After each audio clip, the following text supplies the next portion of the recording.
सभी सुधीजनों को प्रणाम नमस्कार। आप सोमवार का दिन है। हम संत सोमवार की तरफ संतों की वाणी का अध्ययन करते हैं। आजकल हम संत कबीरदास जी की लिखी हुई रचनाओं का अध्ययन कर रहे हैं। आज एक पदावली मैं आपके सामने उनकी जो है मैं रख रहा हूँ, जिसने बड़ा प्रभावित किया मुझे। आइए मैं आपको ये सुनाता हूँ।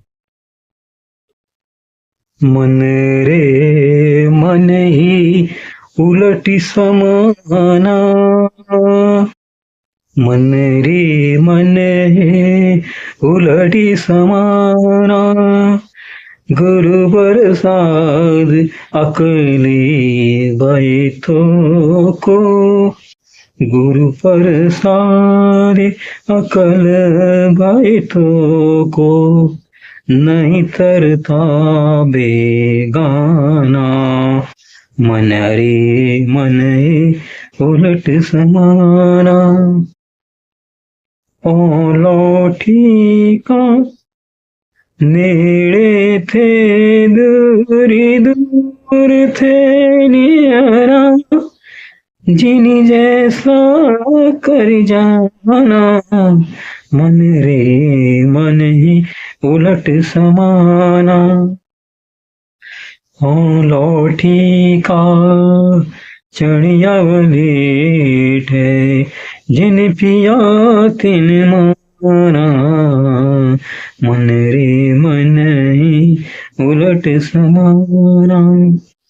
उलटे पवन चक्र सड़वेदा, सुनि सुरती ले लागी, अमर न मरे मरे नहीं जीवे, ताहि खोज बैरागी, मन रे मन ही उलट समाना। अनबे कथा कवन सो कहिए, है कोई चतुर बबे की, कहे कबीर गुरु दिया पलीता, सूझल बिरले देखी, मन रे मन ही उलट समाना। आइए इस पदावली का भावार्थ समझते हैं। यहाँ पर संत कबीरदास जी कह रहे हैं कि साधक का मन ऊर्ध्वमुखी हो गया है, उसे गुरु कृपा से ज्ञान का लाभ हो गया है, अन्यथा वह निवट आवारा चारों ओर भ्रमित रहने वाला था। जब प्रभु को खोजने चलते हैं तो ऐसा लगता है कि वह दूर तथा अन्यत्र है, किंतु शब्द खोजने के पश्चात परिणाम यही निकलता है कि वह कहीं अन्यत्र नहीं, हृदय में ही स्थित है। वो हृदय में स्थित है। जो भी मनुष्य ऊपर चढ़ गया अर्थात मन की वृत्तियों को ऊर्ध्वमुखी कर प्रभु से प्रेम किया, उसने उसकी प्राप्ति कर ली। अधोमुखी हो प्राणायाम साध कर षट चक्रों का भेदन कर, यदि शून्य में सुवृत्ति को लगा दिया जाए तो मनुष्य आवागन चक्र से विमुक्त हो जाए। हे साधक, तू उसी मार्ग की साधना कर। कबीर कहते हैं कि इस अपूर्व कथा का वर्णन किससे किया जाए, ऐसा कोई चतुर एवं विवेकवान मनुष्य है। भाव यह है कि ऐसे बहुत कम लोग हैं जिन्हें इस योग साधना का पात्र समझा जाए। संत कबीरदास जी कहते हैं, सदगुरु के ज्ञान दान से उचित मार्ग का अवलंबन और अलग ज्योति स्वरूप परम प्रभु के दर्शन बिरले ही लोगों को होते हैं। कितनी अच्छी बात यहाँ पर कही है। यहाँ पर संत कबीरदास जी कहते हैं कि जो साधक है उसका मन ऊर्ध्वमुखी हो गया है, उसे गुरु की कृपा से ज्ञान प्राप्त हो गया। उसे पता है बाकी जो नीचे देख रहा है, यहाँ जो टोटम तरीके तू अपना रहा है, जो इधर धामों में जा रहा है, इधर जा रहा है, उधर जा रहा है, जितने भी जो तीर्थ के नाम पर काम कर रहा है, उनसे भगवान मिलने वाले नहीं। कितना पैसा चढ़ा दे, कितना दान कर दे, उससे भगवान मिलने वाले हैं नहीं। क्योंकि भगवान कहीं दुनिया में इधर उधर खोज नहीं रहे हैं। देखने वाले के लिए भगवान कहाँ पर है? वो हृदय के भीतर है।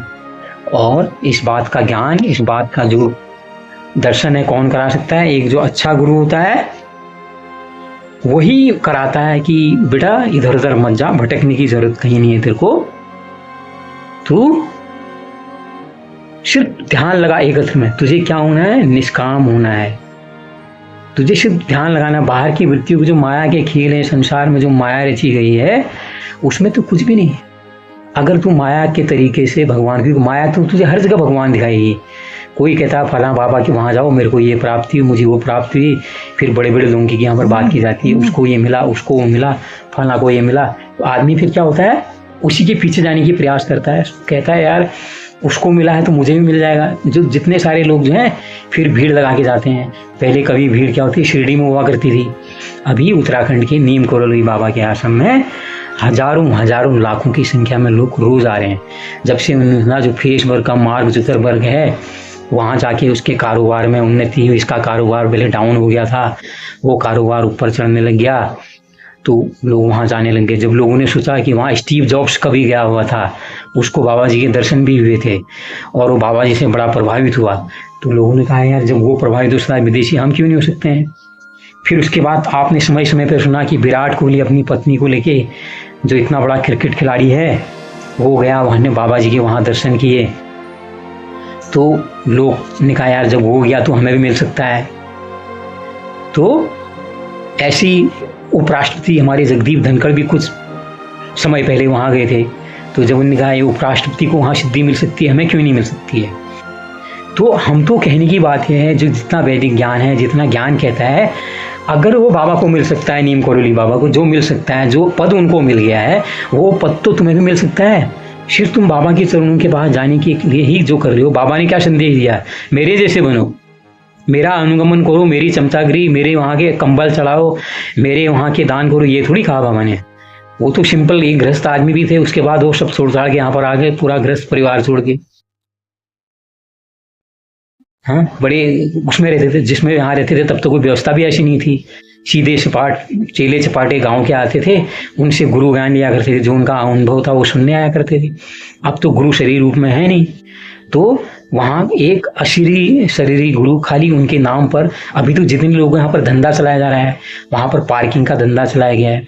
तो संत कबीरदास जी कहते हैं ये तो सब माया है, माया से रचा हुआ भगवान तुम्हें कभी सुख नहीं देगा। क्यों? क्योंकि वो काल्पनिक है, वो माया से रचा हुआ है। माया ने अपना जैसा ही भगवान रच दिया है। उसके लिए अच्छा एक गुरु चाहिए, एक गुरु जो तुम्हें ज्ञान दिला, जो जैसे संत कबीरदास जी को रामानंद जी मिले, वहाँ से उनको लगा कि यार मुझे अब सिद्धि मिल गई, क्योंकि वो जो रामानंद जी थे उनके गुरु थे, वो इधर उधर चर्चाओं में भाग लेते थे, उनकी चर्चाएं सुनने का मौका उनको भी सहयोग मिलता था।